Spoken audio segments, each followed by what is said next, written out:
Welcome! Welcome. I am John Halcyon Stinn. This is Hug Nation. It is such a treat to be here with you. Today, I want to talk a little bit about the Pride Parade, specifically the San Diego Pride Parade. This weekend in San Diego was the annual Gay Pride, or gay, lesbian, trans, queer. I don't want to get too hung up on words. I also don't want to be attacked for using the wrong words, but let's just call it the Pride. And I got an invitation from my mom a couple weeks ago asking me if I wanted to march with her. It's her third year marching with her church, the United Church of Christ, which is a very progressive and open group. They are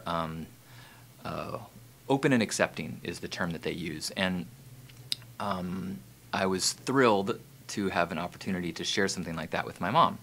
Years ago, I protested, I think it was a Gulf War with Grandpa, and so it was really cool to have an additional or a new kind of activist moment with my lineage, with my heritage. And so now, if you haven't seen any pictures or know anybody or weren't there, it quite literally rained on our parade. It not just rained, it dumped. It was like the hardest rain that I've ever seen in San Diego, definitely at this time of year. And I had no idea. I actually brought an umbrella for shade. I thought I was going to bring something to keep the sun off me, and I was worried about being too hot. We took the double-decker shuttle bus from the parking lot to the event, and I was downstairs and we got there. The timing was right, so we were downstairs. Some upstairs people came downstairs and started pouring really hard, like, is there anybody that can switch with a baby and a mother? And I'm like, oh, sure, here. And I go up top, and there it was kind of disheartening or like demotivating. A lot of people, I think, got right back on the shuttle and left, because I'm from the top of this bus as we're driving. The rain is just dumping us, getting us totally wet.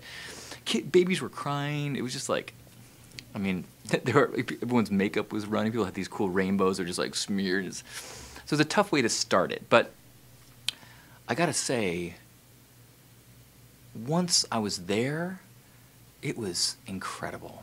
It was kind of like going to Burning Man, where, you know, I really feel like something special happens after the first dust storm. Once everyone is dirty and you kind of surrender and you let go, there's this bond and this connection and this powerful depth that people reach when they let go.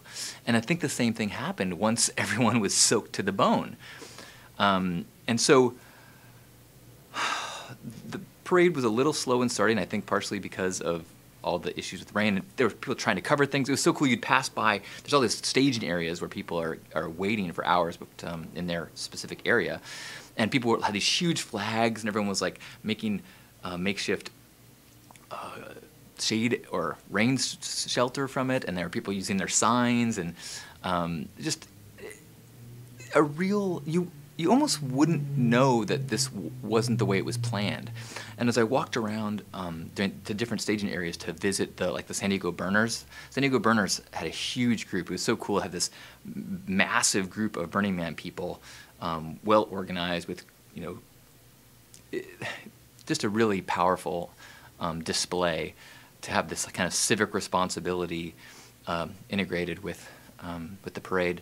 And the Burners aren't necessarily known for their organizing. Well, I take that back. Even within all the anarchy, I guess the magic and the beauty of Burners is that we demonstrate that if you allow total freedom, people will work together and organize and build and create things far beyond what you might imagine possible. It's the punctuality that sometimes is tough. But anyways, it was awesome. And I kept walking, and I visited friends at the Dr. Bronner's float, and a good friend and coworker, Leif, DJ Leif, was spinning tunes. Next to this big fire truck that they've got was a dance party. It's pouring rain, and people are just like grooving, dancing, music. But there was this awesome moment as I walked up, there was all these people dancing, water just dripping off them, because it was hot, even though it was raining, you know. It wasn't cold. Later it got a little cold, but at this point, you know, it's just like, you're just wet. So like going to a foam party with no foam. And there was one moment when at the Bronner's dance party, a police officer in full blues was just dancing on the dance floor, just, you know, wet with everybody else, just smiling. Everybody was smiling and cheering. It was just like, ah, that's so awesome.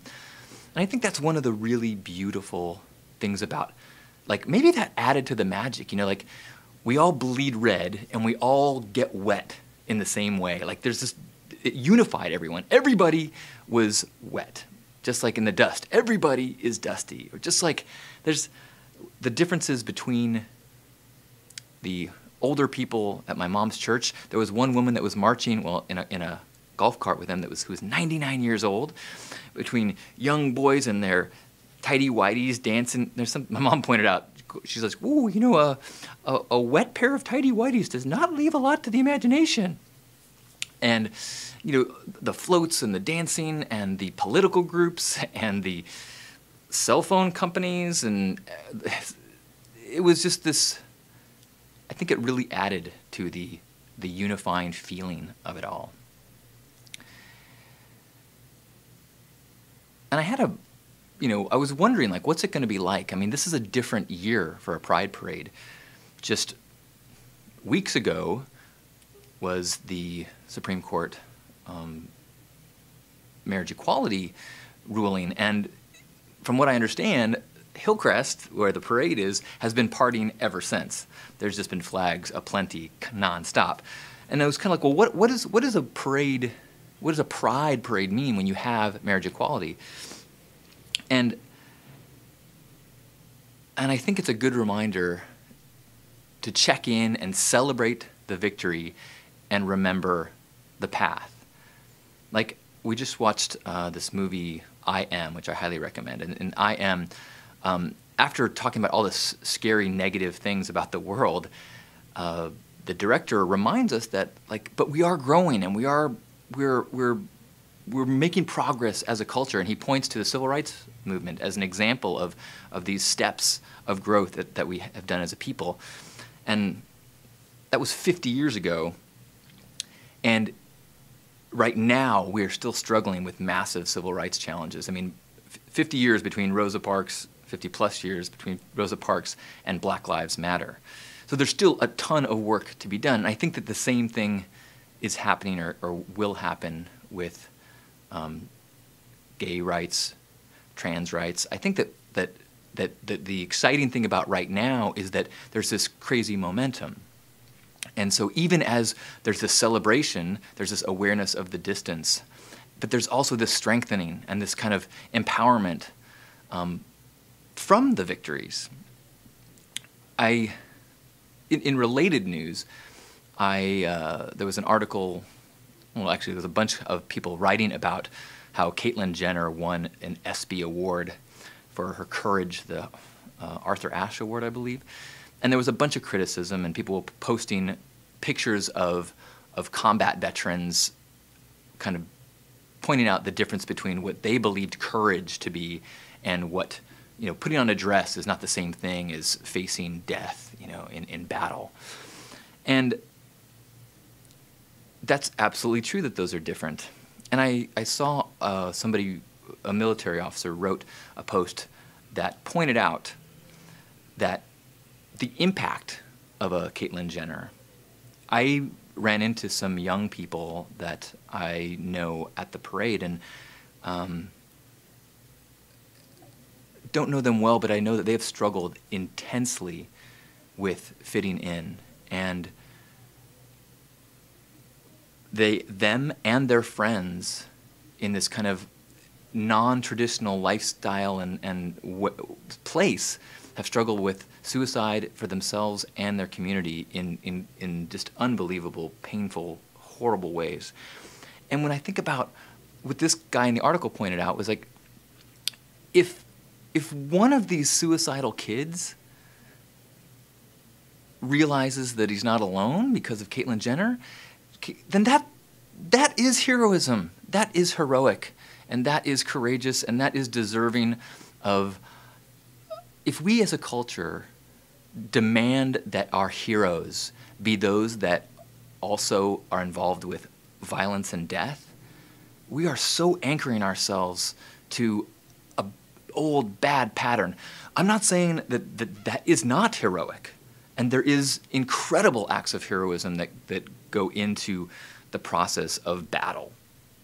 In fact, it's so obvious that you can see in the news why Quayle is getting creamed for suggesting that McCain was not heroic because he was captured, and he made a mark about, people. I have less, I'm less impressed with someone who gets captured. And it's like, oh my God. Anyway, the point is that it was a beautiful, incredible experience to share the parade at this time with my mom, who is clearly much different than the Dr. Bronner's crew, which is clearly much different than the Rich's nightclub go-go dance crew, which is clearly different from this young trans kid that I met. And all of them were soaked and celebrating, and as we were in the staging area and it was pouring rain, I was like, well, I doubt anyone's going to be out there, cheering on the parade. But whatever. This is we're out here, and this is the parade here. The staging area is the parade. But once we got out of the street and turned the corner, cheering, screaming people the entire way. Made me proud to be a human being. Made me proud to hold hands with my mom. Made me proud to be a San Diegan. Made me proud to be a burner. Made me proud to be a warrior of love, like you. So thank you for fighting the fight, whatever that is, recognizing that courage sometimes means a grandstand in public. Sometimes it means facing your demons. Sometimes it means owning up to your actions. Sometimes it means listening to your truth. So thank you for being heroic. And thank you for shining your light.